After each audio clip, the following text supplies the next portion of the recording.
Shivanshu recording studio बानावर Kishunganj. Insta पे बनाओ हो कई दिलवा घरवा गाया दिल लगे घरवा गाया दिल लगे। मिक्स बॉय मनी आलिया। एक ही नजर में छौड़ा के सखी दे दिले दिलवा रे।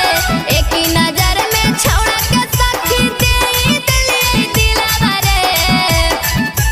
इंस्टा पे बनाओ हो कई दिलवा घरवा गाया दिल लगे। इंस्टा पे बनाओ हो कई दिलवा घरवा गाया दिल लगे। एक ही नजर में छौड़ा के सखी दे दिले दिलवा रे। एक ही नजर में छौड़ा के सखी दे दिले दिलवा रे। इंस्टा पे बनाओ हो कई दिलवा घरवा गाया दिल लगे। इंस्टा पे बनाओ हो कई दिलवा घरवा गाया दिल लगे। इंस्टा पे बनाओ हो कई दिलवा घरवा गाया दिल लगे घरवा गाया दिल लगे। इंस्टा पे बनाओ हो कई दिलवा घरवा गाया दिल लगे।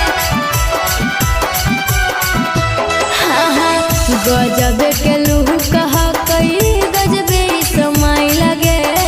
दिन रात देखो ही ओकर प्रोफाइल गे ओकर प्रोफाइल। गजब के लूह कहा कई गजबे समय लगे। दिन रात देखो ही ओकर प्रोफाइल गे। ओहरा पटावेल चाहो हो कइने हवा को जल सिलवा गे। ओरा पटावेल चाहो हो कइने हवा को जल सिलवा गे। इंस्टा पे बनाओ हो कई दिलवा घरवा गाया दिलवा गे। इंस्टा पे बनाओ हो कई दिलवा घरवा गाया दिलवा गे। इंस्टा पे बनाओ हो कई दिलवा घरवा गाया दिलवा गे घरवा गाया दिलवा गे। इंस्टा पे बनाओ हो कई दिलवा घरवा गाया दिलवा गे। हे गे नाम हकटा है गदा जात है अहीर के। देतै बदहल छौड़ा हमर तकदीर के हमर तकदीर।